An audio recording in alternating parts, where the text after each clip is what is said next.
Bom, falamos da imunidade e vamos falar agora então um pouquinho do fato gerador, né? Quando que eu tenho a ocorrência do fato gerador com IBS e CBS? Isso também não estava previsto na Constituição.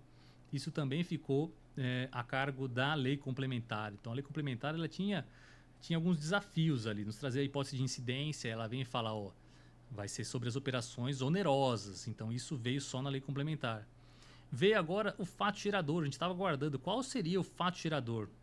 E de verdade a gente tem uma série de hipóteses diferentes de ocorrência de fato gerador.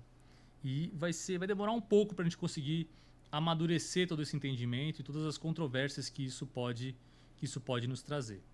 Mas a legislação nos fala que o fato gerador ele acontece no momento do fornecimento das operações com bens e serviços. E por isso que eu comecei tratando com vocês, no primeiro slide ali, das definições importantes, né? Quais eram as definições importantes dessa nova lei? E ali nós vimos ali a definição de fornecimento. Então, só para lembrar, então o fornecimento a gente está falando da entrega e a disponibilização, por exemplo, de um bem material. É assim que está definido lá na lei complementar. E aqui já vem a minha primeira dúvida, meu primeiro questionamento, né? Então pensem comigo, o fato gerador acontece no momento do fornecimento. Fornecimento está definido na lei complementar que acontece na entrega de um bem ou na disponibilização de um bem. Então pensem comigo, emitir uma nota fiscal de venda de um produto. Como que nós tratamos isso hoje? Geralmente o contribuinte apura o imposto de acordo com a emissão da nota fiscal. E agora, da forma que está previsto, é na entrega. Então, se eu emitir uma nota fiscal no dia 31, aqui em São Paulo, para entregar no Nordeste, essa mercadoria chegou no dia 1º, da forma que está disposto aqui na lei complementar, nós só vamos ter o fato gerador na entrega. Então, nós não teríamos o fato gerador de mercadorias que estão em trânsito. Tá, isso é o que está previsto na lei complementar, mas como vai ser do ponto de vista prático? Como que vai ser do ponto de vista operacional? Nós ainda não sabemos. Por quê? Porque o controle ainda está muito pautado na nota fiscal. A gente ainda está muito habituado a ter controle de fato gerador por nota fiscal. A gente vai ver que isso mudou, mas a gente está bem acostumado a trabalhar desta forma. Eu tenho uma emissão de nota, eu tenho um destaque de um imposto e eu tenho isso já refletido nas minhas apurações do mês, que eu vou pagar o imposto no mês seguinte. Mas se a mercadoria não for entregue? E se a mercadoria for entregue no mês seguinte, eu vou pagar 2 meses depois do tributo? Então, isso já é um ponto controverso que eu chamo a atenção de vocês e que eu penso que tem que ser superado também no regulamento. Então, ponto importante, mercadorias em trânsito, o fato gerador não é a emissão da nota. O fato gerador não é o início da circulação do bem como é para o ICMS. O fato gerador acontece na entrega deste bem. Então, esse eu coloquei um ponto de atenção, que é em relação à entrega, mas a gente vai ter outras discussões, que é, por exemplo, em relação ao split payment. E sim, nós vamos enfrentar o split payment daqui a pouquinho, a gente vai entender os mecanismos, os contornos disso que tem sido bastante falado e que vai ser a maior revolução que nós temos do ponto de vista de apuração de tributos, uma inovação, né, para alguns, ou uma experiência que nós já temos do ponto de vista internacional, mas nós vamos falar do split payment, né, do pagamento de tributos no momento de liquidação financeira, enfim. Mas o que nós temos de regra principal, começando a enfrentar o momento de fato gerador, é esse. O fato gerador acontece não mais na emissão da nota, o fato gerador acontece não mais no início de uma entrega, mas sim na entrega efetiva daquele bem. Outro ponto de definição que nós temos é, por exemplo, o licenciamento. Então, no licenciamento, eu tenho fato gerador, ocorrência de fato gerador do tributo. Tá bom, mas vamos pensar, por exemplo, num software. Quando eu faço um licenciamento de um software, eu estou licenciando aquele software para o contribuinte utilizar por um determinado período que vai estar definido em contrato. Então, quando eu fizer o licenciamento, definir o contrato e, de fato, disponibilizar isso ao contribuinte, eu já vou ter que pagar imposto cheio sobre toda a operação? Ou ele vai ser de acordo com as contraprestações ou conforme o pagamento mensal desse software? A gente vai ver que a legislação fala um pouquinho disso, mas não enfrenta exatamente essa questão de software como eu estou falando. O fato é que a legislação fala, no licenciamento acontece o fato gerador. E o licenciamento, eu faço o licenciamento para uma empresa depois se beneficiar ou utilizar esse software por um determinado período. Então pense que aqui também tem uma certa controvérsia em relação ao tema. Também considera ocorrido o fato gerador no início do transporte, da prestação de serviço de transporte, A gente vai entender aqui, pessoal, em que hipótese, eu vou falar um pouquinho mais para frente, quando que é no início, quando que é na entrega da mercadoria. Mas, em geral, quando for de pessoas, nós estivermos falando de transporte de pessoas, vai ser no início, e quando a gente estiver falando de mercadorias, vai ser na entrega. Mas, por enquanto, entende-se que na prestação de serviço de transporte a gente tem, lógico, ocorrência do fato gerador. O momento vai ser diferente de acordo com mercadoria ou serviço. Daqui a pouco, acho que mais 2 slides para frente, a gente enfrenta esse tema de forma analítica. Do término do fornecimento no caso de prestação de serviço. Então, ocorre o fato gerador, a legislação está nos falando o quê? Ocorre o fato gerador no término da prestação de serviço. Nos demais casos. Aqui penso que poderia ter algum tipo de complemento, poderia ter algum tipo de definição em relação a isso. Por quê? Imagina uma situação normal, por exemplo, uma auditoria. Nós, PPC é uma firma de auditoria, nós prestamos serviços de auditoria. E eu sou contratado para fazer uma determinada auditoria que vai demorar 3, 4, 6 meses para uma determinada empresa. Eu só vou tributar IBS e CBS quando eu concluir a auditoria? E se eu tiver recebimentos antecipados? A gente vai ver daqui a pouquinho como enfrentar tudo isso dos recebimentos antecipados. Mas da forma que está previsto, o fato gerador acontece no término da prestação de serviço. Isso muda também a lógica em relação ao que nós temos habituado hoje. Se bem que hoje a gente trata da prestação de serviço em si e falta algum tipo de definição do ponto de vista temporal. Agora ficou um pouco mais claro.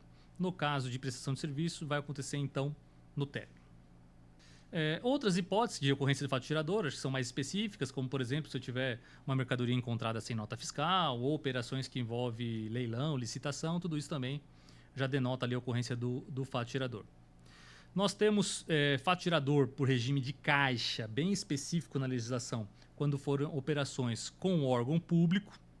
Então, nestes casos, a gente tem previsão que é somente por regime de caixa. Já funciona mais ou menos assim para PIS e COFINS, né? Em algumas hipóteses para ICMS, em algumas hipóteses para ISS. Fato é que está previsto, então, que operações com órgão público, nós temos ali a hipótese de fato gerador por regime de caixa. O que isso significa? Eu só tributo se efetivamente eu receber por aquela operação, por aquele fornecimento. Regime de caixa, a única hipótese prevista. Operações, pessoal, de forma continuada ou fracionada, no momento que se torna devido ao pagamento. Isso também muda um pouquinho a lógica do fato gerador. E aqui eu não estou falando de regime de caixa, tá, pessoal? Eu estou falando no momento que se torna devido ao pagamento. Então, se eu tenho alguma operação continuada, se eu tenho alguma operação fracionada, eu tenho contraprestações que são, por exemplo, mensais, em função disso ser continuado. Vamos pensar, por exemplo, numa escola. Então, eu vou lá e matriculo meu filho, minha filha, e ela vai estudar lá por 12 meses. Então, é uma prestação de serviço fracionada, é uma prestação de serviço continuada. Neste caso, pessoal, está previsto que a ocorrência do fato gerador, então, acontece quando se torna devido o pagamento. Então, de novo, não quer dizer que se eu fiquei inadimplente, por exemplo, com a mensalidade da escola da minha filha, que a escola não vai ter que pagar IBS e CBS. Porque naquele mês, naquela data, era devido ao pagamento. Eu deveria ter pago aquela mensalidade. Se por algum motivo eu não paguei, ainda assim a escola vai ter que pagar o tributo sobre aquele montante que eu deveria ter pago. Se eu paguei, por óbvio, vai estar casado então o pagamento, caixa, com o fato gerador do tributo. Eu estou deixando bem claro aqui, pessoal, porque esse se torna devido ao pagamento é o detalhe da legislação. Muita gente está interpretando isso como sendo, então, regime de caixa. Mensalmente eu pago o tributo de acordo com a contraprestação. Não é assim. Então, todo mês eu vou pagar o tributo na data em que seria devido pagar a contraprestação, por exemplo, de uma escola. Eu estou falando da escola, mas pode ser um hotel, pode ser um hospital, enfim, pode ser alguma operação onde eu não tenho um início e um fim exatamente determinado, onde aquele fornecimento pode acontecer de forma fracionada. Passando um pouquinho para frente, a gente entra numa das principais controvérsias, então, em relação a fato gerador de tributo. Então, pessoal, nós temos aqui um ponto bem relevante, tem gerado muita discussão sobre fato gerador, que são os pagamentos antecipados. Então, pensem comigo que, até então, se eu adianto um dinheiro, se eu tenho algum tipo de adiantamento de dinheiro a um cliente para um fornecedor, esse fornecedor ele classifica isso como sendo Adiantamento. O que é um adiantamento? Eu vou lá, tenho um recurso já no banco, mas eu tenho um passivo do ponto de vista contábil. Então é somente um adiantamento, eu não forneci nada ainda. O fornecedor ainda não me entregou nada, não entregou um bem, não entregou um serviço, enfim. É um adiantamento.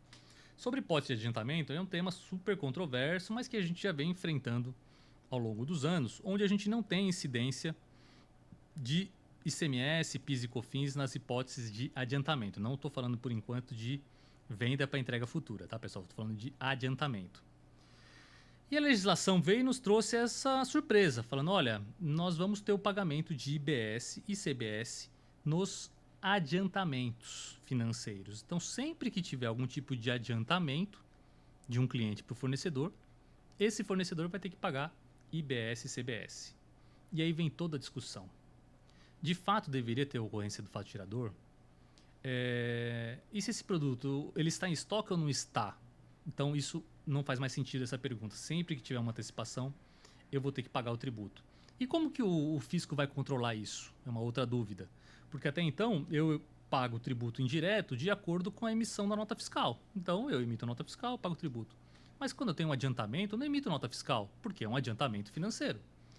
E agora, como vai funcionar isso? Será que eu vou ter que emitir nota fiscal de acordo com o adiantamento financeiro? E depois, quando eu fornecer o bem, como que vai funcionar a questão do tributo que eu já paguei antecipadamente? Será que vai mudar o momento de emissão da nota? Alguns estão falando que não, que na verdade eu não vou emitir nota no adiantamento, mas que eu vou ter que criar algum tipo de chave, vai ser criado algum tipo de chave eletrônica, onde o tributo vai ser apurado de acordo com essa chave eletrônica, que depois, no momento da emissão da nota fiscal, eu vou constar essa chave eletrônica no documento fiscal e depois eu vou ter como contar para o fisco, formalizar que esse tributo já foi pago no adiantamento. Agora, imagina se você recebeu um adiantamento, 2 adiantamentos, 3 adiantamentos, você ficou um ano recebendo adiantamentos para depois entregar o bem. Então, como você vai controlar tudo isso? Se você tiver adiantamentos que não estão casados com as entregas, como que isso tudo vai ser controlado do ponto de vista de obrigação acessória? Então, penso que é um ponto bem difícil de ser regulamentado, mas já está previsto, inclusive, então, na lei complementar. O que está previsto, então, é que na data do adiantamento, ou seja, do ponto de vista financeiro, quando ocorrer a liquidação ou antecipação financeira, vai ter que ser pago o tributo aplicando as alíquotas sobre o bem e serviço que ainda vai ser entregue. Então, a base de cálculo, as alíquotas, tudo vai ser válido na data em que eu estou recebendo este tipo de adiantamento. E depois, na data do fornecimento, quando eu tiver ali o valor da operação e a base de cálculo, eu vou analisar se o tributo já foi pago sobre adiantamento financeiro e se não foi pago, eu não vou pagar novamente. Pelo menos é assim que está previsto na lei complementar. Alguns colegas também já estão falando, poxa, esse tema é controverso, esse tema vai gerar discussão, porque isso fere a Constituição, então, na verdade, não deveria ter fato gerador acontecendo sobre antecipação. Aqui já é um ponto que eu até trago no próprio material para vocês, que vai ficar disponível, vocês podem depois ter acesso, é que a própria Constituição Federal, lá no artigo 150, parágrafo 7º, ela traz ali uma hipótese em que pode ser atribuído, então, por meio de lei, a ocorrência do fato gerador de forma antecipada. Então, aqueles defensores deste texto da lei complementar estão falando, olha, talvez tenha lastro constitucional sim, aqui no artigo 150, parágrafo 7º, tá, pessoal?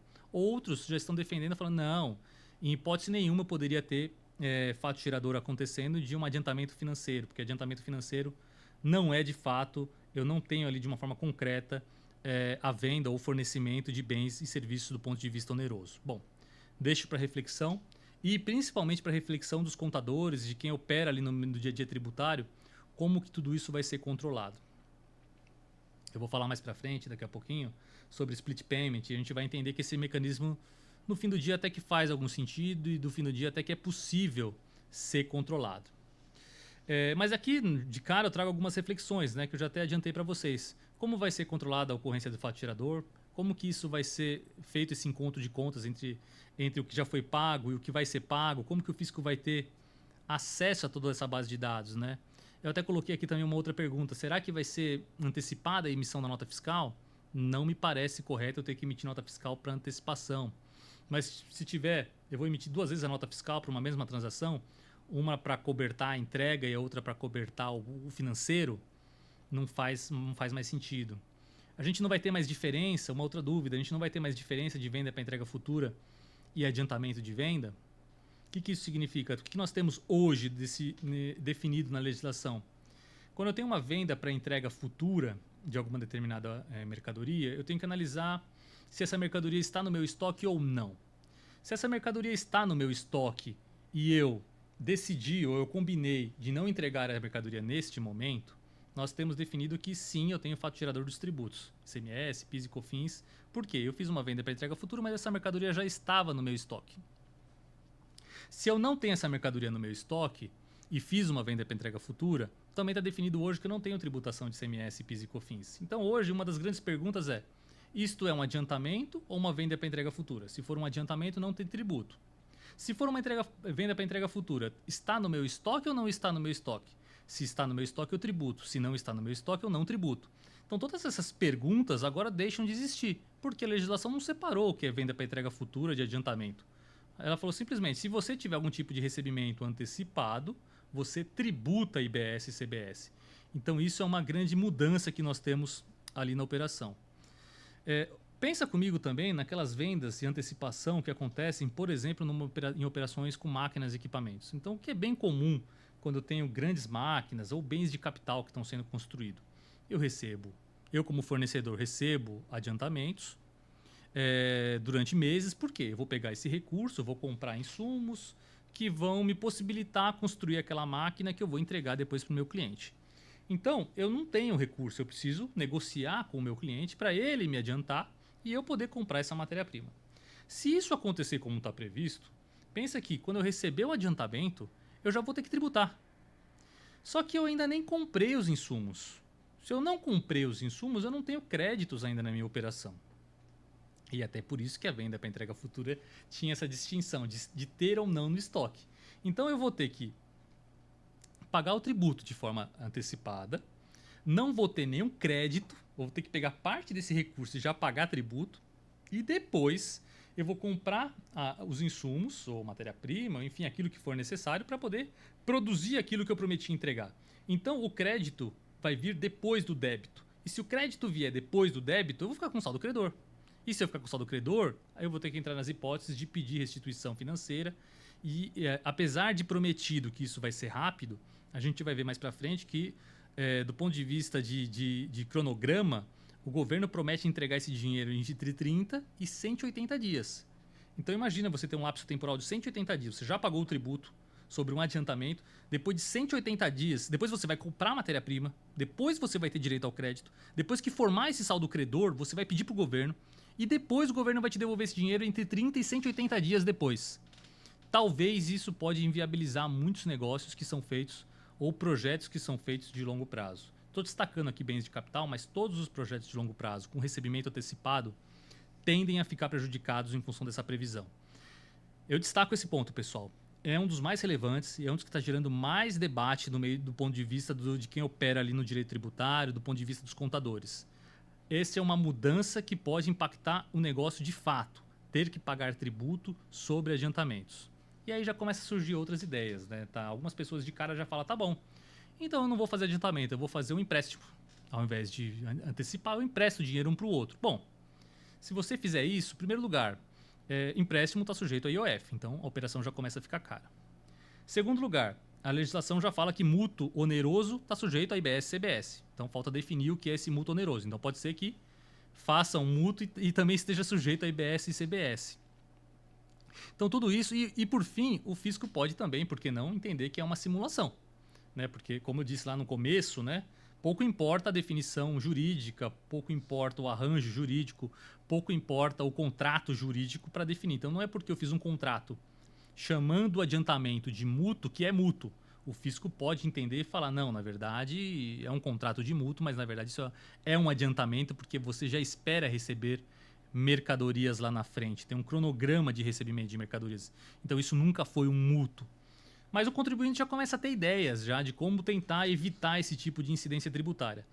Não me parece que é algo fácil e me parece que é um ponto que precisaria ser revisto do ponto de vista de lei complementar, porque está previsto na lei complementar. Ou que seja melhor acomodado nos regulamentos, que venha algum tipo de facilitador, algum tipo de mecanismo, ali, algum tipo de safe harbor que possa ali nos dar algum tipo de conforto em não ter que pagar esse tributo neste momento. Aí a legislação começa a enfrentar outros pontos, como por exemplo o distrato, né? Então eu fiz um contrato, esse contrato me gerou algum tipo de pagamento financeiro e aí por algum motivo eu fiz um distrato. Então eu tive uma anulação. Então eu vou ter que contar para o fisco, olha fisco, eu paguei um tributo sobre um adiantamento, esse negócio foi desfeito, eu nem entreguei a mercadoria, eu nem emiti nota fiscal, mas eu já paguei tributo. Como essa operação ela foi desfeita, eu quero meu dinheiro de volta do tributo. Está previsto que o dinheiro volta. Mas o ponto de vista para quem opera com o tributário, fica uma dúvida, né? Como é que eu vou ter essa relação com o fisco, né? Como é que eu vou contar tudo isso para o fisco? Será que vem mais obrigação acessória para poder tratar esse tipo de operação? Será que de fato vai ser rápido? Será que o fisco vai querer analisar alguma coisa antes de me devolver? Será que eu vou ter que formalizar o distrato? E se não for uma operação de antecipação que tenha algum contrato? Pode ser que seja somente um adiantamento. Eu fiz uma ligação, combinei, cliente, fornecedor, vou fazer um adiantamento. Talvez nem tenha contrato na operação. Então, toda essa parte acessória, toda essa parte para poder viabilizar tudo isso nos causa muita preocupação. Preocupações, então, resumindo um pouquinho. Faturador é na entrega. Então, o faturador não é mais no início, não é na emissão da nota, é na entrega do produto. Mas se tiver antecipação financeira, vale a antecipação financeira. Então, pense que se eu estou com a mercadoria, como eu falei, em curso, eu estou com a mercadoria em trânsito, nem chegou no meu cliente ainda, eu estou esperando o faturador para chegar, mas se ele me pagou antes, eu pago o tributo antes e controlo tudo isso. Antecipação financeira versus entrega do produto. Então, penso que nós vamos ter algum tipo de amarração eletrônica, a gente vai ter algum tipo de controle para tudo isso, porque senão a vida do contribuinte vai virar um inferno do ponto de vista acessório. E aqui a gente encerra um pouquinho a questão de faturador. De novo, nós vamos tratar tudo isso depois com o split payment, que é para ficar mais difícil ainda, né? Então, do ponto de vista de antecipação, venda parcelada, venda à vista, a gente vai depois entender todas as hipóteses que a gente pode ter que enfrentar do ponto de vista de negócio. Bom, pessoal, agora nós vamos entrar num ponto também muito sensível da reforma tributária. Isso muda toda a lógica que nós temos em relação ao que a gente está acostumado de CMS, de ISS. É um dos pontos que foi muito discutido, gerou muito debate do ponto de vista das entidades, gerou muito debate entre governo, municípios e toda a lógica, então, do imposto muda a partir de então com este ponto que a gente vai enfrentar agora. De uma forma bem objetiva, o imposto, e quando eu falo imposto, de novo, estou falando de IBS e CBS, tá? O imposto, ele passa a ser devido no local de destino e não mais no local de origem.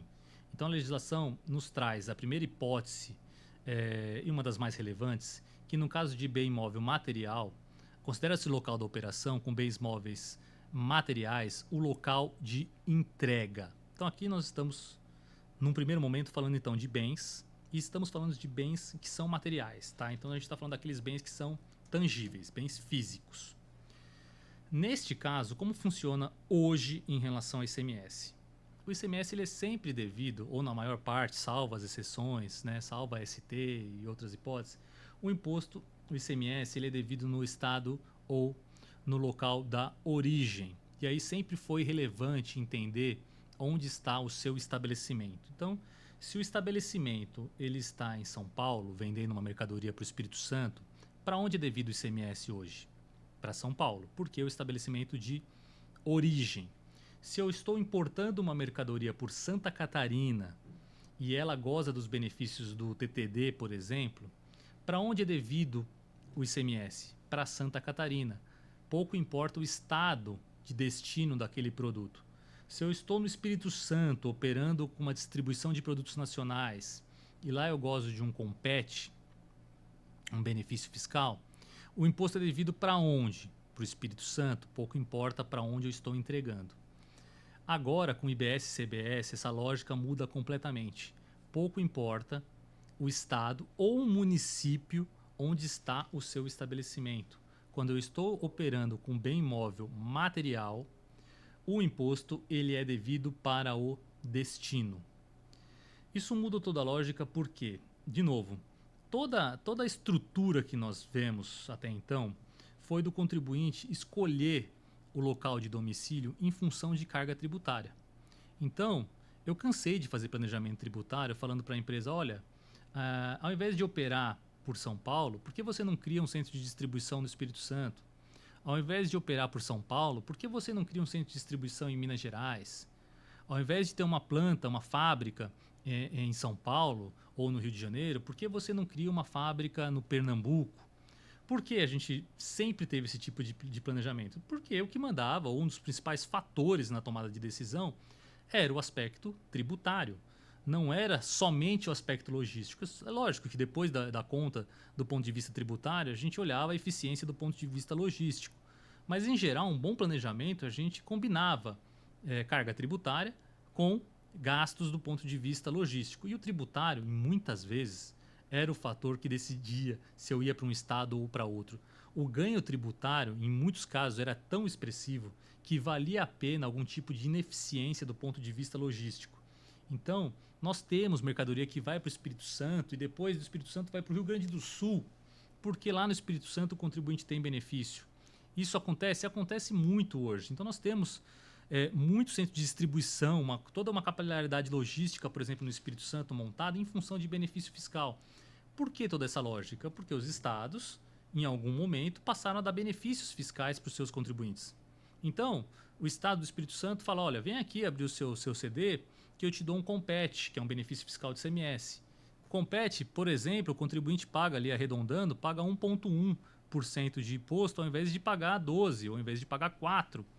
Então tinha uma baita vantagem. Ou o estado do Pernambuco fala, olha, vem para cá, que aqui tem um benefício fiscal do Prodep, então você pode ter uma redução de ICMS. Ou Santa Catarina fala, não, vem para cá que eu te dou um benefício chamado TTD.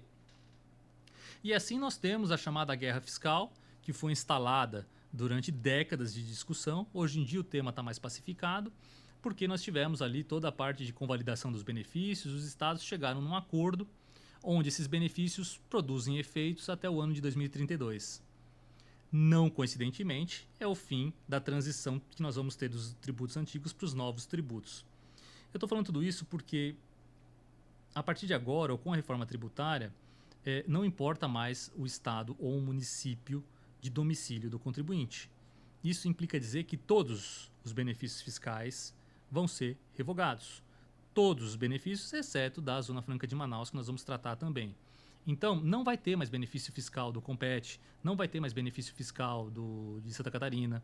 E também não faz mais sentido, porque o imposto é devido no destino.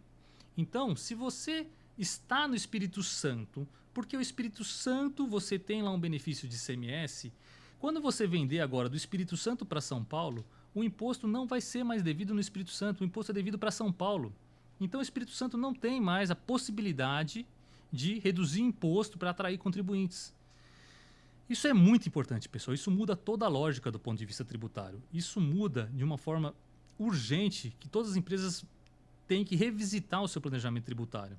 Será que faz sentido, neste momento, em 2025, será que faz sentido para uma empresa pensar na instalação de uma fábrica no Nordeste em função de benefício fiscal? Será que faz sentido algum tipo de investimento em algum estado em função de benefício fiscal? Ou será que a tomada de decisão agora, no ano de 2025, já deveria estar baseada nos conceitos da reforma tributária e já está baseada no conceito ou nos gastos logísticos?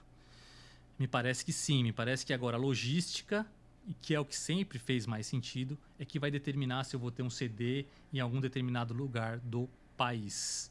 Então, pessoal, muda a lógica, fim de benefícios fiscais, necessidade de revisitar todos os planejamentos que existem, necessidade de revisitar toda a capilaridade logística da sua empresa. Esse é um ponto importante, mandatório, e que já deveria estar repercutindo na sua empresa desde já, porque desde já vocês estão também fazendo novos investimentos. Então, decisões estão sendo tomadas agora, para médio e longo prazo, que talvez já deveriam estar sendo impactadas pela reforma tributária. Ou algumas empresas sabem disso tudo que eu estou falando, estão cientes disso tudo, mas ela fala, poxa, eu vou para o Espírito Santo, porque eu sei que até 2032 eu vou ter algum benefício fiscal. Então, até 2032 eu vou jogar com o regulamento e vou de fato me beneficiar disso tudo. Ou eu vou importar por Santa Catarina até 2032, porque até 2032 eu sei que eu vou ter esse benefício fiscal, então vale a pena esse tipo de modelagem.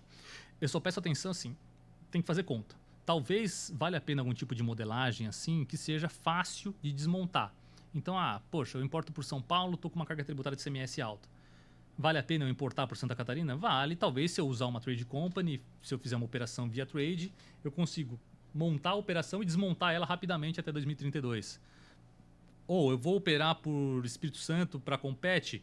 Talvez faz muito sentido, já tem muito galpão, muito armazém lá, já tem operador logístico, então talvez até 2032 você consegue operar com um armazém e depois de 2032 você pode desmontar a operação. Então, tem que ter uma análise realmente do planejamento tributário, tem que entender essa nova lógica do ponto de vista de apuração.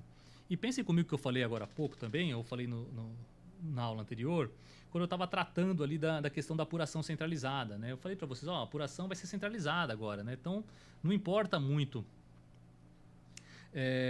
essa questão de estabelecimento. E, de fato, não importa, porque o imposto ele vai ser devido sempre no destino e não mais na origem. Então, nós vamos ver daqui a pouco também que cada estado e cada município eles vão definir as suas alíquotas. Então, a guerra fiscal, que a gente está brincando, é que a guerra fiscal tende a mudar um pouco, né? Porque o imposto vai ser devido para o destino. Os estados e municípios vão definir as alíquotas do tributo. Então, talvez, eu estou num determinado município, eu estou, por exemplo, em Santo André, e talvez valha a pena eu fazer compra em São Bernardo.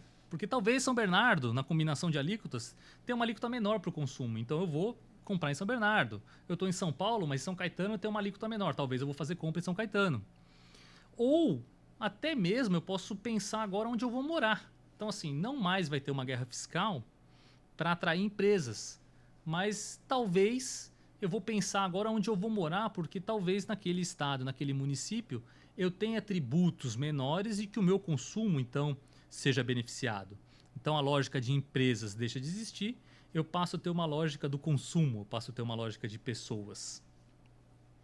Por isso se discute muito também a questão de São Paulo. Né? Como eu comentei com vocês, São Paulo então tem um mercado consumidor muito grande, como todos sabem. Então, até que ponto São Paulo, por exemplo, Rio de Janeiro, eles vão ser beneficiados com essa reforma tributária? Uma vez que o tributo passa a ser sempre no destino, o tributo passa a ser sempre no consumo. Né? Será que nós vamos ter uma migração de empresas e pessoas vindo para a região sul-sudeste? Por que uma empresa vai continuar instalada, por exemplo, na Bahia, no interior da Bahia, vai ter uma planta, uma fábrica, sendo que não tem mais benefício fiscal de CMS? Será que isso não vai mudar toda a geografia, não vai mudar toda... nós vamos ter, de fato, pessoas vindo para São Paulo? Será que nós vamos ter agora um movimento inverso? Como os estados vão estar preparados para tudo isso? Né? Então, essa é toda uma discussão que nós temos também do ponto de vista de país e repensar se realmente essa reforma tributária pode, em algum momento ou alguma medida, prejudicar determinadas regiões. Está previsto também na reforma tributária que nós vamos ter transferências de recursos, né? Então, os recursos não vai ter uma virada de chave imediata, então todo o imposto ser devido para São Paulo de forma imediata ou para o destino. Na verdade, vai ser uma transição do ponto de vista financeiro.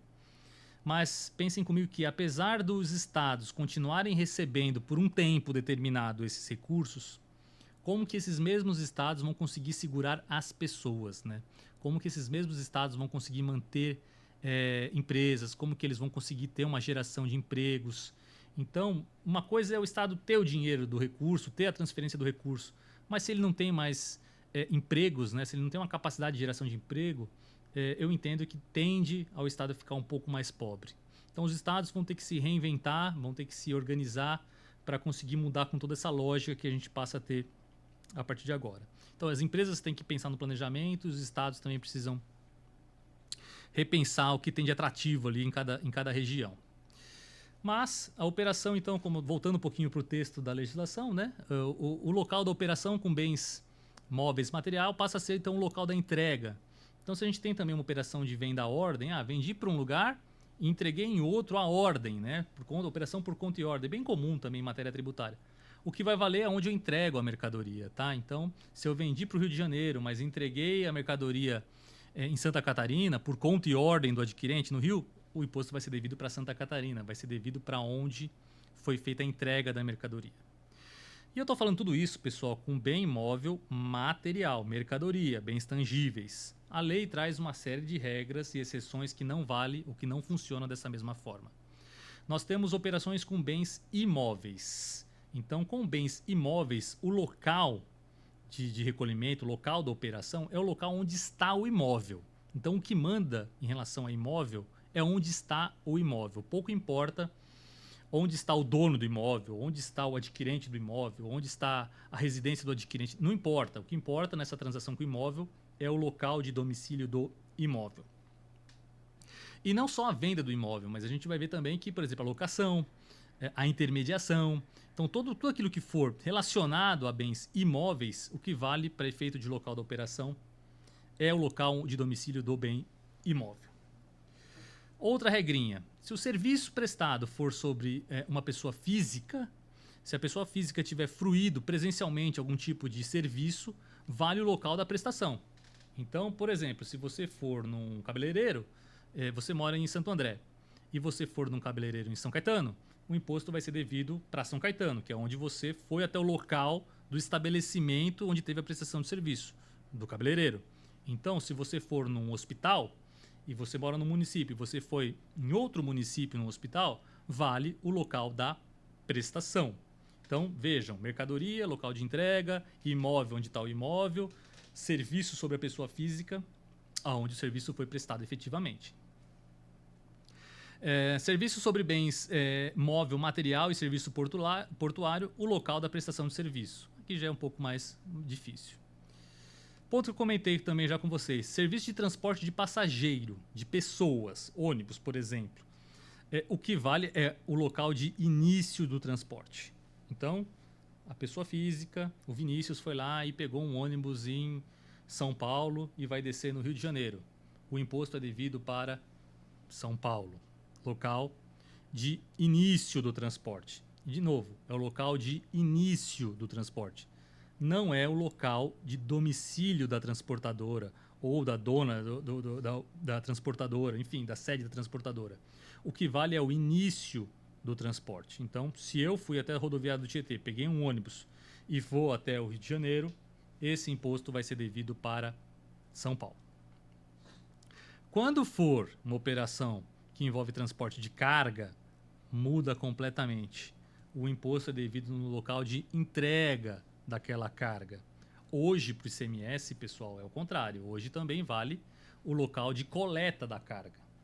Agora, o imposto, o IBS-CBS, é devido no local de entrega da carga. Então, também, pouco importa onde coletou, as transportadoras que eventualmente gozam de algum benefício fiscal também vão perder esses benefícios. O que vale agora é o local de entrega. Então, a mercadoria. Quando eu vendo uma mercadoria, o imposto é no local de entrega. Se eu estou prestando um serviço de transporte para entrega daquela mercadoria, o imposto sobre o serviço de transporte é devido no local de entrega. Ok? Então, os dois estão caminhando juntos. No caso de rodovias, exploração de rodovia, por exemplo, nos casos de pedágios que nós temos, vai ser proporcionalmente a quilometragem ou a extensão da via explorada. Então, tem uma determinada rodovia que passa por 10 municípios, cada uma tem a sua quilometragem, e eu tenho uma praça de pedágio em 1 ou 2 municípios, por exemplo. O imposto não é devido no município da praça do pedágio. O imposto é devido proporcionalmente ao tamanho ou à extensão daquela rodovia. E antes que vocês fiquem surpresos, já funciona assim também para ISS, tá? Então, a gente não tem nenhuma mudança relevante em relação a esse assunto. Serviço de telefonia fixa, serviço de comunicação por meio de cabos, fios, fibras, no local onde está a instalação do terminal. Então, onde eu tiver algum terminal, de fato, eu tenho ali o fato tirador, eu tenho ali o local de recolhimento do tributo. Então, vejam que aqui eu não estou falando de local de origem, de entrega, de adquirente, não estou falando nada disso. Eu estou falando que o imposto é devido onde está o terminal. Então, aqui também é uma mudança relevante do ponto de vista de local da operação. Então vão vendo, pessoal, que eu estou falando vários casos aqui que não necessariamente é o local de entrega, tá? A regra geral, que todo mundo está falando bastante, é o imposto agora é no destino. É verdade, o imposto agora é no destino. Quando for operação com bem móvel material. Senão eu tenho que analisar caso a caso em que situação que eu estou analisando, tá? Com bens móveis, agora começa aqui já a economia digital, né? Começa os bens digitais. e que faltava algum tipo de definição para esse tipo de situação, né? E como é que ficam os bens móveis imateriais, aquilo que não é tangível, né? E até dei o exemplo aqui de Netflix, né? Para onde vai ser devido este imposto? Então, vai ser no local de domicílio principal do adquirente.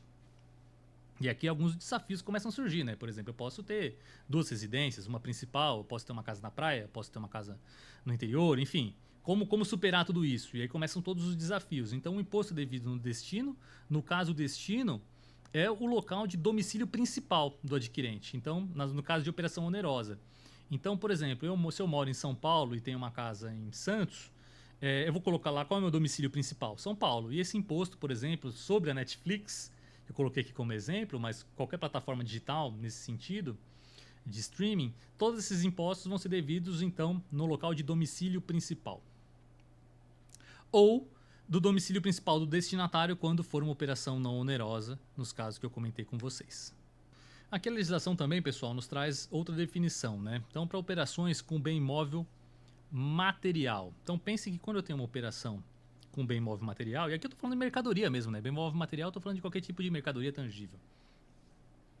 Essa operação, o que é bem comum hoje em dia, é que ela não necessariamente se dá do ponto de vista presencial, né? Então, não necessariamente eu vou até mais uma loja e compro alguma coisa. Agora eu compro pela internet e espero que isso seja entregue na minha casa. Então, também tem previsões dentro da lei complementar que tratam de operações com bens móveis materiais, mas que essa operação não se deu de forma presencial. Então, estou falando das compras via internet. E o que vale aqui nesse caso? Nesse caso, vale, então, o domicílio que for, então, declarado pelo adquirente ao fornecedor. Então, eu, como adquirente, eu vou ter que falar para o fornecedor onde ele tem que entregar aquele produto. Então, se eu estou na minha casa lá em Santo André, eu vou ter que falar, meu endereço é esse, eu espero que você entregue isso na minha casa. Como eu vou ter que passar todo esse endereço para o meu fornecedor, então o local da operação vai ser o local onde eu contei para o fornecedor me entregar o produto. E ele vai ter que entregar de fato tudo isso. Então, nesse caso aqui, eu acho que fica mais tranquilo também e controlável do ponto de vista da operação. Ou, né, aqui a legislação também trata dos casos em que um terceiro é responsável pelo transporte. Então, aonde você pedir para esse terceiro entregar, também vai ser, o local de entrega também vai ser o local do fato tirador do tributo. Qual hipótese isso que é mandatório aqui que seja o local de domicílio do adquirente para efeito de fato tirador do tributo? Com veículo automotor. Então, se você comprar um carro, se você comprar um veículo, necessariamente, e aqui fala veículo automotor, terrestre, aquático e aéreo. Então, necessariamente, se eu comprar um carro, este imposto vai ser devido para o local de domicílio principal. Então, eles tomaram cuidado de tratar isso na lei complementar, já pensando naqueles caras que vão querer comprar um carro e colocar um determinado endereço, porque naquele endereço a alíquota de IBS e CBS vai ser melhor, vai ser mais vantajosa. Então, já tem aqui um comando falando, olha, no caso de veículos, terrestre, aquático e aéreo também é bem comum com aviões, o pessoal querer direcionar o local da operação, então vai ficar ali valendo o domicílio principal como sendo o local de recolhimento do tributo. Passando um pouquinho, a legislação também define aqui o que é local de domicílio principal. É lógico, ele vai falar que é habitação permanente, enfim, tem alguma série de previsões ali em relação a isso. E para a pessoa jurídica é o local onde está o estabelecimento dela. Então, aí sim, se eu tenho uma empresa com vários estabelecimentos filiais, eu vou ter que analisar qual estabelecimento está adquirindo aquilo para definir ali a hipótese de local dessa operação.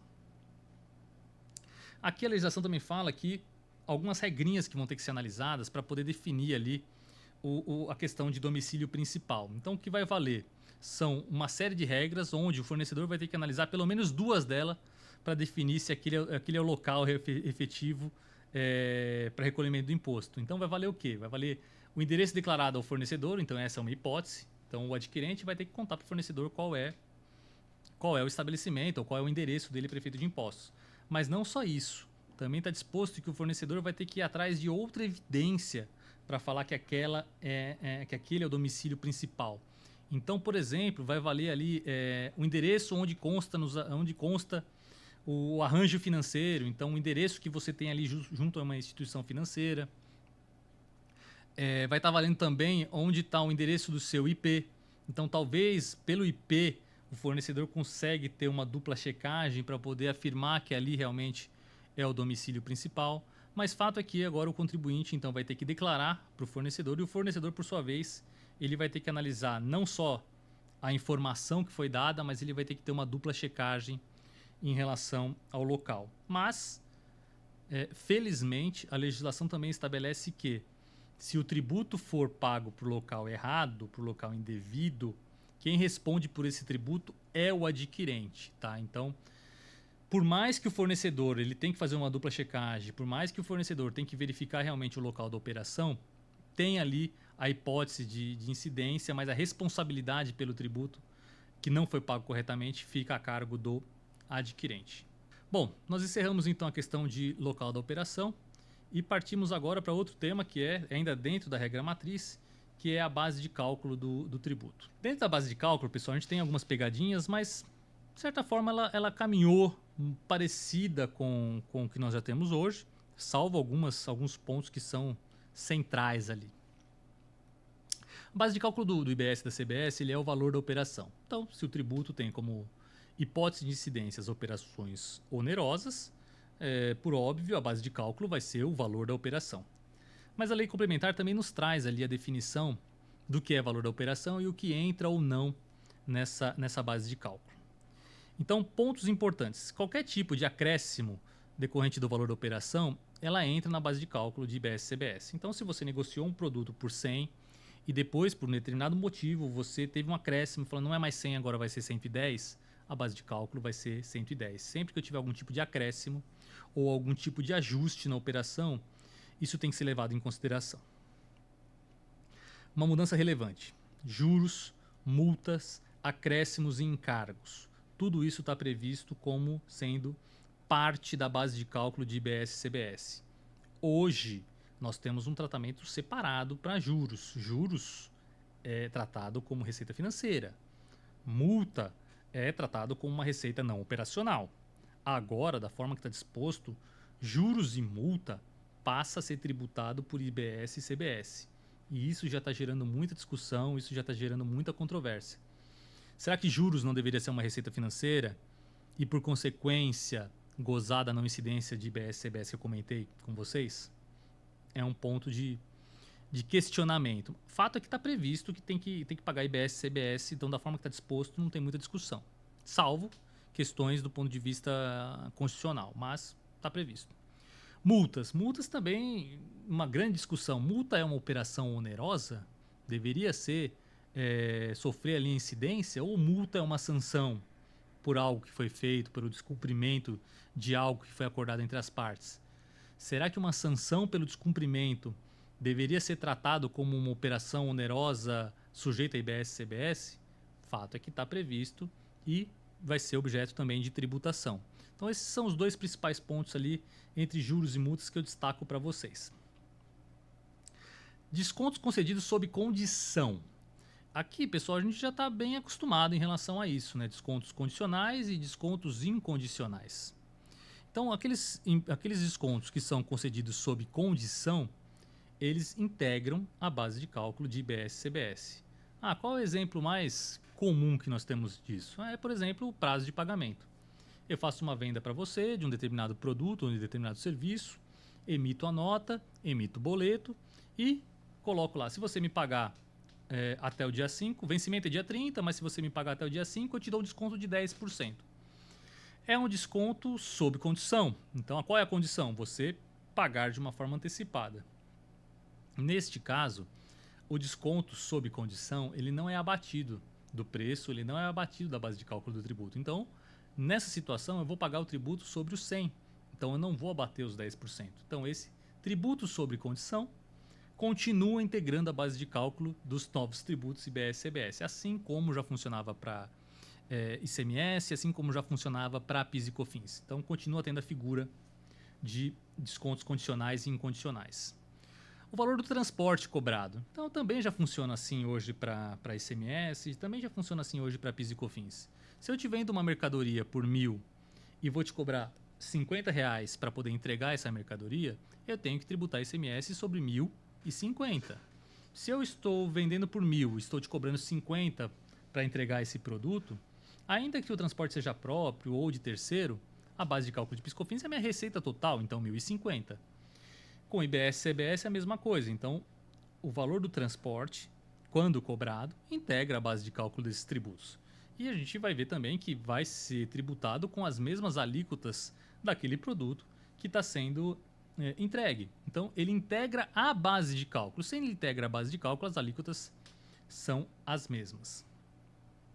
Aqui está previsto também que outros tributos, preços públicos, tarifas, tudo isso também, caso tenha na operação, isso também entra na base de cálculo do IBS e CBS. Assim como outros valores, inclusive seguros e taxas. Seguro também, pessoal. A gente está bem acostumado que o seguro entra na base de cálculo do ICMS, se cobrado do meu cliente. Então, aqui também eu tenho a previsão de que seguros entram na base de cálculo desses novos tributos. Então, aqui de relevante, acho que juros e multa, acho que é a grande novidade, assim, que soa estranho em relação ao que a gente está acostumado. Mas o que não entra na base de cálculo de IBS e CBS? E aqui um dos principais pontos também de mudança da lógica do sistema, da mudança daquilo que a gente estava muito acostumado, discutindo por décadas também em matéria tributária. Esses tributos, IBS e CBS, são tributos calculados por fora. O que isso significa? Não tenho mais gross-up, não tenho imposto sobre imposto, não tem efeito cascata, não tem imposto por dentro mais. Esses tributos são calculados por fora. Nós ficamos anos discutindo a tese do século. O ICMS deveria entrar na base de PIS e COFINS ou não? Por quê? Porque é tributo sobre tributo. Daqui a pouco a gente vai ver um pouquinho da fórmula também, de como era e como fica a fórmula de formação de preço em função dessa mudança. Mas agora o tributo é calculado por fora. Se o produto for de R$1.000 e a alíquota do produto, a alíquota do IBS e CBS, por exemplo, ainda não está definido, mas se, por exemplo, for de 28%, então quer dizer que esse produto vai custar R$1.280. Eu vou pegar R$1.000, aplicar os 28% sobre os R$1.000, o valor que dá R$280, eu vou cobrar do cliente, eu vou cobrar do adquirente por fora. Então, R$1.000 de produto, R$280 de tributo, e isso tudo por fora. Ou seja, eu vou somar um ao outro. E o total da nota vai ser 1.280.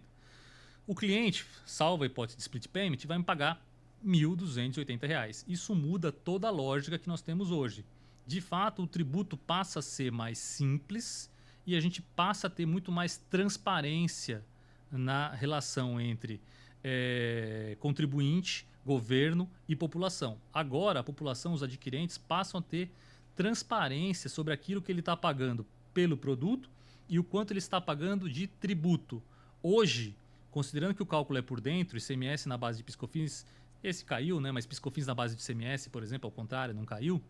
O contribuinte não sabe quanto que é a alíquota efetiva. O contribuinte não sabe efetivamente quanto tem de imposto. Por mais que tenha lá a obrigação de constar em nota fiscal, aquilo lá é um valor aproximado que consta na nota fiscal. O contribuinte não sabe hoje quanto ele está pagando efetivamente de tributo. E agora ele passa a saber. E a partir do momento que o contribuinte, que a população começa a entender quanto está pagando de tributo, a responsabilidade também do governo passa a ser maior. A cobrança agora tende a ser maior. A transparência agora tende a ser maior. Então, IBS e CBS não entra na base de IBS e CBS. Hoje nós temos, como eu falei, nós temos ICMS na base de PIS/COFINS, tese do século, foi pacificado. ICMS não entra na base de cálculo de PIS/COFINS, depois de décadas de discussão. Mas nós temos ainda as discussões que não foram resolvidas, como, por exemplo, PIS/COFINS na base de PIS e COFINS. Esse assunto vai ser discutido no STF, a gente está aguardando. Ainda não foi analisado pelo STF, mas é tributo sobre tributo. Nós temos ISS na base de PIS e COFINS. Esse assunto também vai ser analisado pelo STF. O tema também não está pacificado. Nós temos PIS/COFINS na base de ICMS. Esse foi pacificado desfavorável ao contribuinte. Nós temos PIS/COFINS na base de ISS. Outra discussão também que não foi endereçada, não foi resolvida. Então a gente tem tributo sobre tributo, de tal forma que a alíquota nominal ou a alíquota efetiva a gente nunca sabe exatamente qual é. Agora não mais, então o tributo passa a ser calculado por fora. O que mais não entra? Não entra o IPI. Então, enquanto eu tiver IPI, se eu tiver IPI, o IPI não entra na base de cálculo de IBS e CBS. Os descontos incondicionais, eles não entram na base de cálculo de IBS e CBS. E, veio de novo previsto que depende de indicação em documento fiscal e que não dependa de evento posterior. Então, apesar de toda a discussão jurídica, apesar do tema ter batido já no STF, apesar de toda a definição sobre desconto incondicional, o texto da lei complementar volta de novo a insistir na questão de desconto incondicional é aquele que foi indicado na nota fiscal e é aquele que não depende de evento posterior. Voltamos para essa discussão, mas que acho que a maioria dos contribuintes conseguem conviver com esse tipo de definição e capturar ali o abatimento dos descontos que são incondicionais. Eu chamo a atenção aqui da base de cálculo, pessoal, que também está previsto que não entra na base de cálculo do IBS e da CBS o valor do ICMS, não entra o valor de ISS e não entra o valor de PIS e COFINS. Lembrando, lá para o comecinho da nossa apresentação, nós vamos ter todo um período de transição desses tributos. Então, nós vamos ter, durante anos, hipóteses de incidência de ICMS junto com ISS ou junto com IBS. Todos eles vão conviver até 2032. Então, apesar desses tributos incidirem sobre a mesma operação, está previsto que o ICMS, o ISS, PIS e COFINS não entram na base de cálculo de IBS e de CBS. Até aí, ótimo. O que ficou faltando até agora que está gerando muita discussão? Eu votei ICMS, eu votei ISS e eu votei PIS e COFINS. A pergunta é, IBS e CBS entra na base de cálculo de ICMS, ISS, PIS e COFINS? Vejam, agora eu estou falando o contrário. Eu falei, a lei fala que ICMS não entra na base de IBS. Mas ela não fala que IBS não entra na base de ICMS. Por quê? Porque é outra legislação. Então nós estamos falando da legislação que está vigorando em relação ao ICMS. E essa legislação não foi alterada. Então, a grande preocupação dos contribuintes é, será que eu vou ter que pagar IBS dentro da base de ICMS, vou ter que entrar com toda a discussão de novo e nós vamos ter todo um contencioso de novo, porque isso não foi previsto? Bom, esse ponto já foi identificado já há algum tempo pelos contribuintes, pela sociedade, já foi endereçado e nós temos aí um PLP, um projeto de lei de número 16 desse ano de 2025, onde, via projeto de lei, vai tentar excluir IBS e CBS da base de ICMS, ISS, PIS e COFINS. Então vejam que, se nós não tivermos aprovado pelo Congresso esse PLP, pode ser que a gente vai estar diante de um novo contencioso, pode ser que a gente vai estar diante de novas teses que são decorrentes daquela tese do século. Então, sim, é um ponto que também estou sendo bastante questionado. Não está previsto na legislação de IBS e CBS esse ponto. Não está previsto na legislação de ICMS, ISS, PIS e COFINS este ponto. Da forma que está, sim, pode gerar a interpretação de que IBS e CBS entra na base de cálculo de ICMS, ISS, PIS e COFINS. Vamos aguardar esse projeto de lei, vamos aguardar a celeridade desse projeto de lei e que isso seja resolvido o quanto antes, para a gente não gerar de novo uma dupla tributação, para a gente não gerar de novo um efeito cascata em relação a esses tributos. Então, ponto relevante, tributa por fora, mais transparente, mais simples, o adquirente de fato vai poder saber, IBS e CBS não incide sobre eles mesmos, falta ainda alguma definição sobre esse momento de transição onde a gente vai ter que trabalhar com todos os tributos.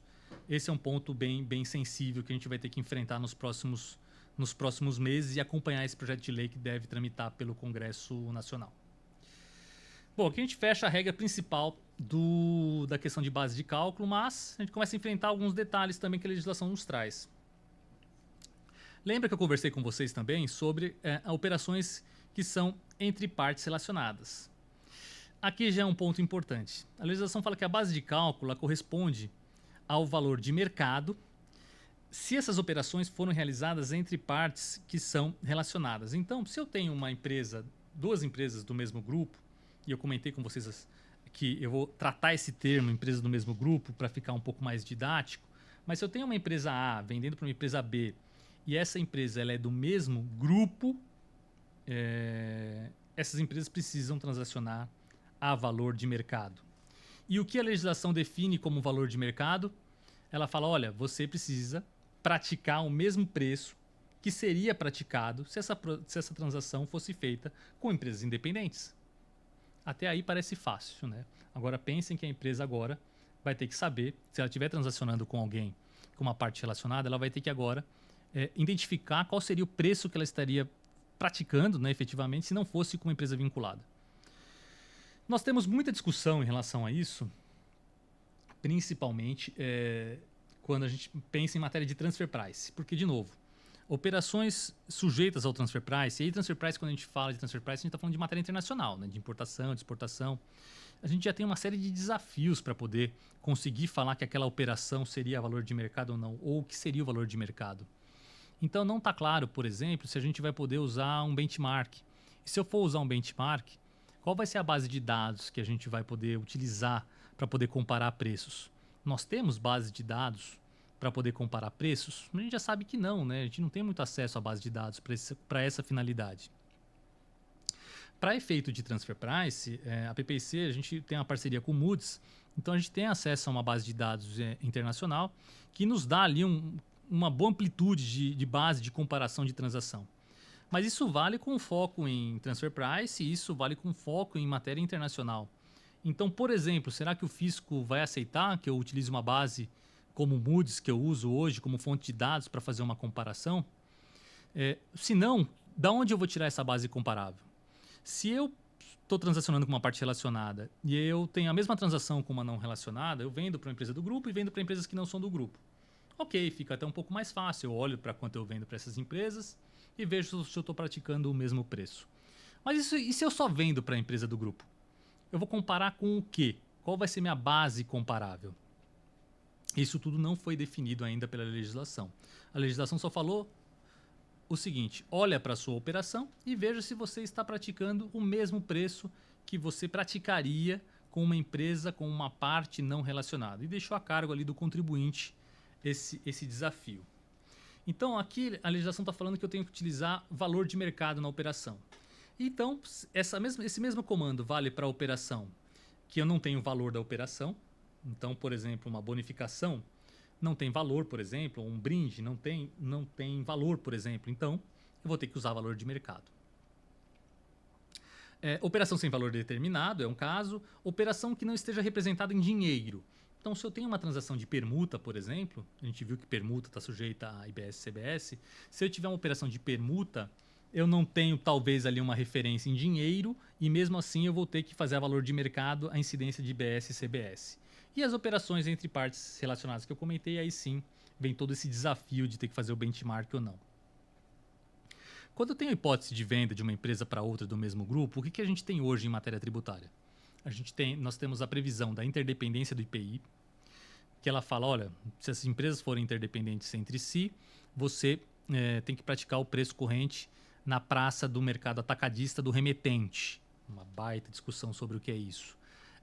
Mas a gente só tem previsão, comando ali em matéria de IPI e quando se trata ali da caracterização de interdependência. Então é uma pequena regulamentação que nós temos sobre o assunto que já gerou muita discussão. Se só em relação à interdependência a gente tem N julgados e todo um contencioso, imagina agora onde eu vou ter essa operação valendo tanto para a IBS quanto para a CBS. Então, daí minha atenção em relação a esse assunto. Outro ponto que a gente tem hoje é em matéria de imposto de renda. Para imposto de renda, a gente tem lá previsto questões de DDL, né, distribuição disfarçada de lucro. Então, a gente já tinha dois comandos, interdependência de IPI, DDL para imposto de renda. Agora, mais uma variável. Agora é o valor de mercado nas transações com partes relacionadas. Esse ponto me força, eu tento entender um pouquinho esse comando, mas eu confesso que não faz muito sentido. Por quê? Se a operação agora, se o tributo ele é não cumulativo, né, se o tributo vai ter, e a gente vai falar disso daqui a pouquinho, ele tem uma não cumulatividade plena, ele é um IVA dual, ele é um imposto sobre valor agregado. Se tudo que eu estou pagando aqui por uma empresa do grupo vai gerar crédito para outra, qual é o sentido de eu querer controlar esse preço que está sendo feito numa transação entre empresas do mesmo grupo? Vai sair de um ponto o débito do imposto e vai entrar um crédito na outra ponta e a outra ponta vai ter que vender o produto. Então, de uma forma geral, a gente está falando no máximo de um aspecto temporal, de um lapso temporal, de postergação de pagamento de tributo. Esse é o máximo que vai acontecer. Por quê? O tributo que for pago a menor numa ponta vai ser pago depois pela outra empresa do grupo. Então, assim, eu acho que é um comando muito genérico, algo muito trabalhoso, que vai demandar muito controle, muito debate, um contencioso gigante. não sabemos qual vai ser a postura da fiscalização, pegou emprestado toda uma legislação de transfer price, considerou aqui na lei complementar, tudo isso para evitar que o preço, por exemplo, não seja valor de custo, sendo que a operação está sujeita a débito e crédito e necessariamente vai gerar um crédito na outra ponta. Se fosse uma operação que não desse direito a crédito na ponta subsequente, eu acho que faz todo sentido. Assim como faz sentido o IPI hoje. O IPI eu tenho comando interdependência, por quê? Porque o próximo da cadeia geralmente é um comércio e o próximo da cadeia geralmente não vai tomar crédito. E também não vai pagar o imposto. Então, as operações de modelagem que nós temos do ponto de vista tributário, onde eu coloco duas empresas, eu faço segregação em dois negócios, geralmente com o objetivo de reduzir IPI, faz sentido a previsão da interdependência, porque existe um planejamento cujo objetivo talvez seja reduzir o IPI. Então precisa ter um comando ali tributário para proibir esse tipo de planejamento abusivo.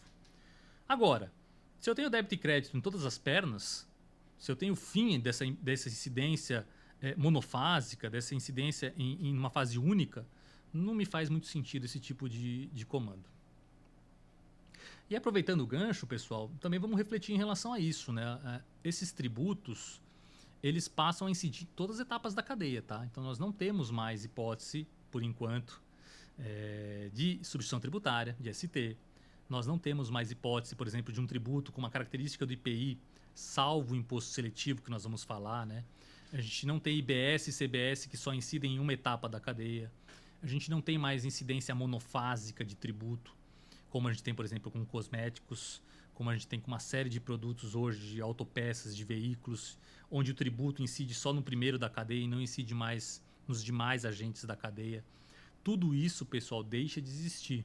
Esses tributos que a gente está tratando agora, IBS e CBS, eles incidem em todas as etapas da cadeia, salvo operação com combustível, que tem uma previsão específica de monofasia. Exceto o monofásico do combustível, tudo isso então deixou de existir. O tributo passa a incidir em todas as etapas da cadeia até a venda ao consumidor final, de tal forma que o tributo é calculado por fora e quem vai pagar esse tributo no fim do dia é o consumidor final, com uma clareza total de que quando ele estiver comprando aquele produto vai estar indicado o valor do tributo e ele vai saber exatamente quanto ele pagou. Mas por que eu estou falando tudo isso? Para a gente também refletir um pouquinho. Nós temos muita hipótese de planejamento tributário com segregação de negócios. Nós vamos ver isso lá no final, no último slide do curso, hipóteses de planejamento tributário. Mas a gente tem lá hipóteses de empresas que separaram a indústria do comércio para poder pagar IPI somente no início da operação e não pagar IPI na etapa subsequente. Tem a interdependência que combate isso, tem uma série de autuações fiscais, a gente acompanha esse contencioso bilionário em relação ao assunto, mas fato é que o setor de cosmético, por exemplo, ele é todo pautado nessa modelagem, indústria e distribuição. Por quê? Porque eu só pago IPI no início da operação. Indústria e centro de distribuição. Por quê? Porque eu pago PIS e COFINS somente no início da operação, porque ela é monofásica. Então, todas essas operações onde foi segregado indústria e CD, por exemplo, talvez deixe de fazer sentido. Por quê? Porque o tributo vai ser pago em todas as operações. Débito e crédito, até chegar ao consumidor final. Então, de novo, mais uma hipótese onde o contribuinte, já falei da questão do benefício fiscal para vocês. Não faz mais sentido estabelecer uma empresa numa determinada região se não tem mais benefício fiscal naquela região. Não faz mais sentido segregar uma operação do ponto de vista tributário se a carga tributária vai ser exatamente a mesma, porque vai ter débito e crédito em toda a operação. Então, isso tudo precisa ser de fato revisto. Todo planejamento tributário que envolve segregação de empresas, combinação de negócios, também precisa ser revisto em função dessas características que eu estou comentando com vocês. E aqui a gente fecha um tema que trata só da base de cálculo do tributo. Outro ponto é em relação a devoluções e cancelamento. Então, se eu tiver, pense o seguinte, pessoal, isso foi mantido e eu acho que é super salutar. Se eu tenho uma operação tributada e na sequência eu tenho uma devolução ou um cancelamento, essa devolução ou cancelamento é a anulação da operação anterior. Então, se eu tenho uma tributação na venda, eu tenho a anulação a título de créditos ou de abatimentos da minha base de cálculo, se eu tiver a anulação dessa operação. Então, isso está previsto, já funciona assim em matéria tributária. Nenhuma surpresa, tá? Outro ponto ainda em relação à base de cálculo é que a legislação nos trouxe também a possibilidade de arbitramento do valor da operação. Isso dá um pouco de medo, dá um pouco de receio, principalmente o contribuinte que está pensando num relacionamento com o fisco, né? Em que momento eu posso ter ali o arbitramento do meu valor da operação, principalmente pelo fisco? Então, aqui a hipótese é arbitramento do valor pela administração tributária, pela fiscalização. Então, assim, se eu tiver alguma hipótese, por exemplo, que eu tiver uma emissão sem nota, se a mercadoria foi encontrada desacompanhada de nota fiscal, faz todo sentido eu ter algum tipo de arbitramento ali do valor da operação. Mas o que me chama a atenção aqui, pessoal, é que eu tenho hipótese de arbitramento do valor da operação se for constatado que o valor do documento fiscal, o valor da nota fiscal indicado, ele está notoriamente inferior ao valor de mercado. E assim está previsto na legislação. Então, se o valor da nota fiscal tiver notoriamente inferior ao valor de mercado, a administração tributária pode arbitrar este valor. Isso me preocupa. Por quê? O que é um valor notoriamente inferior ao mercado? Qual vai ser a premissa? Qual vai ser a variável que o fisco vai utilizar para poder identificar que uma operação foi feita a valor notoriamente inferior ao valor de mercado? Se eu decidir queimar um estoque, por exemplo, se eu decidir ter uma liquidação, se eu estou lá com o estoque parado e resolver vender muito abaixo do preço de custo, porque às vezes eu cheguei à conclusão que é mais barato eu vender a preço de custo do que eu ter uma doação, é mais barato do que eu ter que destruir, do que eu ter que incinerar. Então fui lá e fiz de fato uma queima de estoque. Da forma que está previsto aqui, será que a fiscalização vai entender que isso é um valor notoriamente inferior ao valor de mercado e vai arbitrar esse valor? Isso é preocupante, porque hoje nós não temos essa possibilidade para efeito de ICMS. Já temos esse histórico de fiscalização estadual que já se comportou dessa forma. Mas o contribuinte ele precisa ter a liberdade de agir de acordo com a sua estratégia de negócio. Então, isso me preocupa. Eu entendo a preocupação, né? Então precisa ter algum tipo de comando para operações que são feitas com meia nota, né? Venda por fora. Eu até entendo, mas valor notoriamente inferior ao de mercado leva o fisco a começar a fazer benchmark, leva o fisco a começar a comparar preço. E eu ter que explicar para o fisco por que o meu preço é mais barato ou muito mais barato do que do meu concorrente. Então, são hipóteses que não deveriam existir de relacionamento entre contribuinte e fiscalização. Mas está previsto dessa forma também. No caso de arbitramento, também está previsto como que o fisco vai arbitrar, mas são os comandos gerais, tá? Ainda não está ali, do ponto de vista analítico, um passo a passo. Mas está previsto ali, então, que vai ser o valor, o fisco vai poder fazer um benchmark, né? O fisco vai poder analisar qual seria o preço praticado se fosse numa operação com uma parte não relacionada qualquer. Então, vai a legislação fazer um benchmark, então não sei como, né? Porque a fiscalização teria acesso a essa base de dados, mas está previsto isso. E quando não tiver um benchmark, quando o fisco não tiver acesso a comparáveis, aí ele fala que ele vai olhar o custo da operação, acrescido de despesas indispensáveis. Então, de novo, eu não vou conseguir vender a preço abaixo de custo, porque se eu vender abaixo de custo, eu posso ter meu valor arbitrado a no mínimo preço de custo, como está previsto aqui. Então, da forma que está aqui, o preço de custo parece que é um comando mínimo, o que a gente sabe que nem sempre é verdade do ponto de vista de negócios. Então, preço de custo acrescido de despesas indispensáveis. O que são despesas indispensáveis? Não está previsto também. Então, vai ficar a critério do fiscal olhar para a contabilidade, identificar o que ele entende como despesas indispensáveis e somar isso ao custo e falar que isso deveria ser um valor mínimo ali na transação. Ou de um lucro bruto apurado com base na contabilidade no fiscal. O que é um lucro bruto apurado pela contabilidade para fins de arbitramento de preço não está claro para mim também. Qual é esse lucro bruto? Ele vai pegar a última linha, ele vai pegar o lucro contábil da empresa e vai falar que isso deveria ser aplicado para todos os produtos? Então ele vai pegar a média do lucro da empresa ou o lucro da empresa como um todo e falar que isso deveria ser atribuído àquele produto? Mas se aquele produto eu resolvi vender com prejuízo, faz sentido eu agregar um lucro contábil médio da empresa a um produto isolado para efeito de arbitramento? Então também não me parece correto. E outra hipótese que coloca a legislação, que nos traz a legislação, é no caso em que eu tenho algum tipo de preço fixado por órgão competente ou quando o fornecedor ou fabricante indica esse preço. Então, de novo, eu posso ter ali a possibilidade, eu posso ter uma indicação de preço pelo fornecedor, eu decidi praticar um preço inferior e ainda assim eu posso ser questionado porque eu não estou utilizando o preço indicado pelo fornecedor. Sendo que em alguns casos esse preço é indicado mesmo, não é obrigatório, não é mandatório, né? Então eu posso ser surpreendido em relação a esse tipo de arbitramento, tá, pessoal? Então aqui, arbitramento, ponto sensível, me preocupa também essa relação notoriamente inferior a valor de mercado. E aqui então eu encerro também a questão de base de cálculo e a gente parte agora para a hipótese das alíquotas dos tributos. Bom, pessoal, agora então vamos falar um pouquinho sobre a alíquota, né? Então já falamos sobre fato gerador, hipótese de incidência, não incidência, base de cálculo. Chegamos na parte das alíquotas. Bom, nós estamos, no momento que nós estamos agora gravando esse curso, nós ainda não temos definidas as alíquotas. Nós temos definido ali, nós temos estudos, né, que foram já desenvolvidos, e o que a gente está falando ali, o que a gente tem ouvido falar bastante, é que essa alíquota tende a girar ali em torno de 28%. Então, na apresentação, nesse material que a gente vai disponibilizar para vocês, vocês vão encontrar alguns exercícios onde a gente trabalha com essa alíquota de 28%, mas é apenas para fins didáticos, tá? O que a gente não acredita é que vai oscilar tanto assim, uma vez definidas essas alíquotas. As alíquotas, como eu comentei com você, nós vamos ter a alíquota de IBS, nós vamos ter a alíquota de CBS. Então, lembrando que são dois tributos que têm as mesmas características, que têm uma harmonização, que são idênticos, que isso está previsto na Constituição, prometido. Então, que o contribuinte vai ter que, de fato, apurar dois tributos, mas com a característica de um só. Mas as alíquotas são distintas. CBS, como eu comentei com vocês, a CBS tem uma alíquota, tem uma competência federal.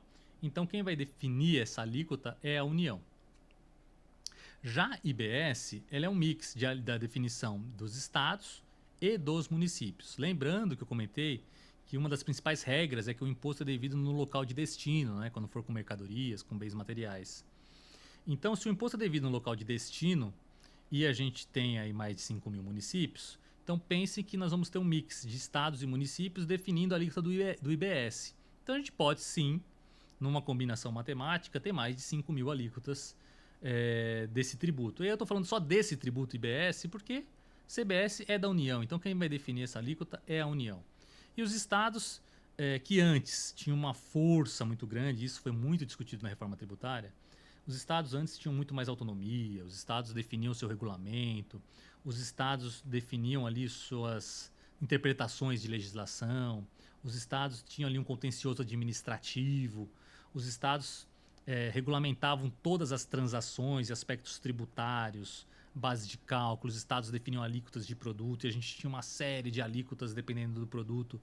Impossível saber tudo isso de cabeça, a gente precisava de ferramentas eletrônicas para poder acompanhar toda essa legislação. Às vezes a alíquota é definida pelo NCM, às vezes a alíquota é definida pela descrição do produto, às vezes a alíquota é definida pela descrição, a combinação da descrição e o NCM, às vezes a alíquota é definida pelo conteúdo do produto, às vezes a alíquota é definida pelo destino, às vezes é definida pelo o que vai ser feito com aquele produto, que vai definir, pelo adquirente que vai definir a alíquota. Então a gente tem uma série de regras para cada produto. Quando pergunta, Vinícius, qual que é a alíquota do produto tal no estado de Santa Catarina? Não sei, eu preciso pesquisar, porque no limite a gente conhece a regra geral. No limite a gente sabe que naquele estado a alíquota é 17%, 18%, 19%. Mas para aquele produto específico, nós não sabemos, a gente tem que pesquisar produto a produto. Para o caso de prestação de serviço, a gente tem que pesquisar cada prefeitura. Então eu tenho que ir no regulamento do ISS daquela prefeitura, de mais de 5 mil prefeituras. Eu tenho que entender qual é o tipo de serviço. De acordo com o tipo de serviço, eu vou enquadrar isso num código. De acordo com esse código, eu vou ter uma alíquota de ISS. Então, de novo, quando um cliente meu pergunta, Vinícius, qual é a alíquota do ISS da contabilidade no Espírito Santo em Vitória? Não sei. Eu tenho que entrar no regulamento, pesquisar, ver o código e identificar qual é a alíquota. Então, pense que toda essa pesquisa, toda essa definição era feita por estados e municípios. Eles tinham toda essa autonomia. E agora? Agora não mais. Agora a gente passa a ter tributos que são uniformes para todo o país. Então, vale para estados e vale para municípios. O contribuinte não tem mais que ficar pesquisando a legislação e o ponto específico daquele produto para aquele estado, para aquele município. Os estados, de certa forma, né, que foi toda a discussão, eles perderam muita força do ponto de vista da regulamentação, do ponto de vista dessas definições. O que Estado e município agora pode definir? Apenas as alíquotas. Mas a gente está falando que agora tudo passa a ter uma única alíquota. Então, se você fizer uma venda de uma mercadoria para um determinado município, eu vou ter que descobrir qual que é a alíquota daquele estado, somada à alíquota daquele município. E ali eu vou encontrar. Então, pode ser que ali eu tenha uma alíquota de 28%, pode ser que a alíquota ali combinada seja de 28,1%, pode ser que seja 27,5%. Então, para cada destino, eu passo a ter uma alíquota diferente. Então, eu posso ter mais de 5 mil alíquotas. Mas pense que a alíquota é única. Então, nós temos algumas exceções, que nós vamos ver aqui no curso, de redução de alíquota, em 30%, em 60% e a zero. Mas são pouquíssimas. A gente vai percorrer ali por todas as hipóteses de redução.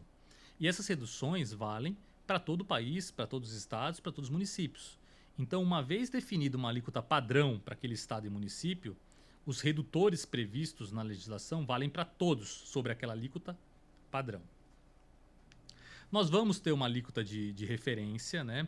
Então, com base em estudos que estão sendo feitos do ponto de vista econômico, estudos que estão sendo feitos do ponto de vista do Tribunal de Contas da União. Então, está sendo preparada uma série de estudos onde a gente vai ter ali aprovado pelo Senado uma alíquota de referência. Então, nós vamos ter uma divulgação de uma alíquota de referência, por exemplo, de 28%. Estou somando IBS com CBS, tá? A expectativa de 28% é somando as duas alíquotas. Mas, vamos supor que a definição então, de uma alíquota de referência seja de 28%.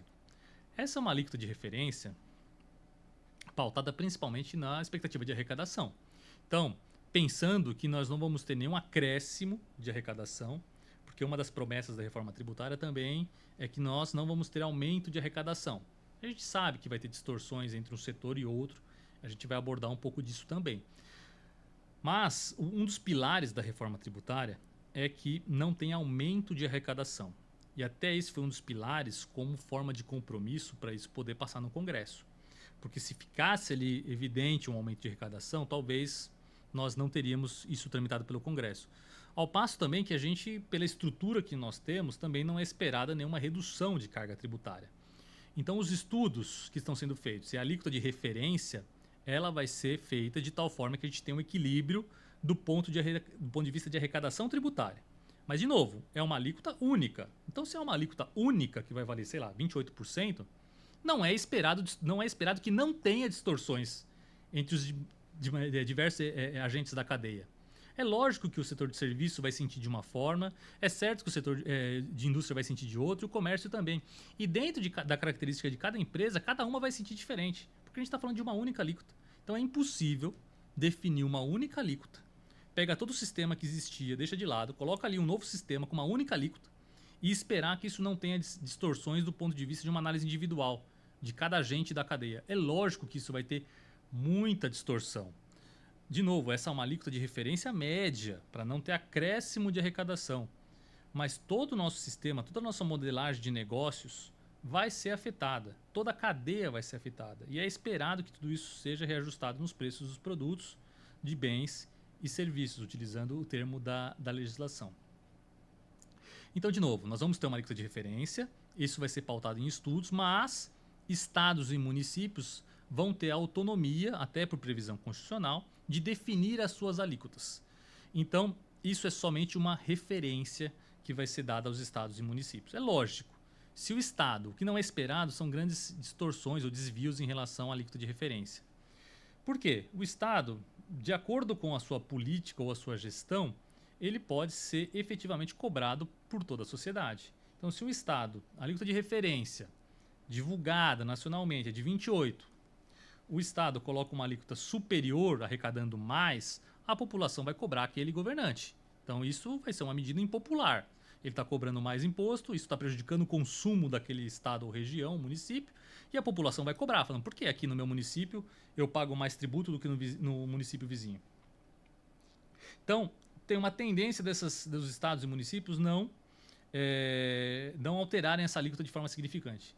Por outro lado, os municípios também não tendem a reduzir muito, porque se ele reduzir muito a alíquota, talvez alguns contribuintes vão ficar satisfeitos, mas ele também tem a contrapartida, né? O governante precisa entregar também, né? Escolas, precisa entregar educação, precisa entregar segurança. E se ele abre mão de arrecadação para atrair o consumo, Ele vai ser cobrado também porque ele não está usando a referência tributária que ele deveria utilizar para poder entregar aquele serviço para a população que é esperado.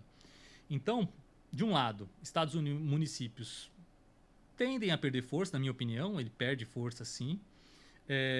Por outro lado, é mantido algum tipo de relevância do ponto de vista de definir as alíquotas, mas penso que os governantes vão ter dificuldade em trabalhar com alíquotas que não sejam muito próximas da alíquota de referência. Por isso que nos nossos estudos a gente tem trabalhado ali nos cenários que a gente tem desenvolvido para clientes, já olhando um pouquinho para a reforma tributária e simulação dos impactos dos próximos anos, a gente tem utilizado ali uma alíquota de referência em torno de 28%. É importante, então, pessoal, que essa alíquota vai ser única. Isso é uma baita de uma simplificação em matéria tributária. A gente vai olhar para as exceções, a gente vai olhar para o estado, município de destino, encontrei a alíquota. Isso eu acho que pode ser facilmente cadastrado num sistema, isso pode ser facilmente amarrado com o CEP, por exemplo. Então, o contribuinte não vai ter que ficar procurando a alíquota daquele município, qualquer sistema vai estar parametrizado ali a alíquota. Essa alíquota vai valer para o ano todo. Então, o contribuinte vai ter muito mais simplicidade na identificação da alíquota. E depois as exceções sempre sobre a mesma alíquota, que vai valer para o Brasil todo. Então, ficou mais simples, ficou mais fácil de operar. E a gente está na guarda, então, dessa alíquota de referência, para depois, na sequência, estados e municípios definirem as suas próprias alíquotas.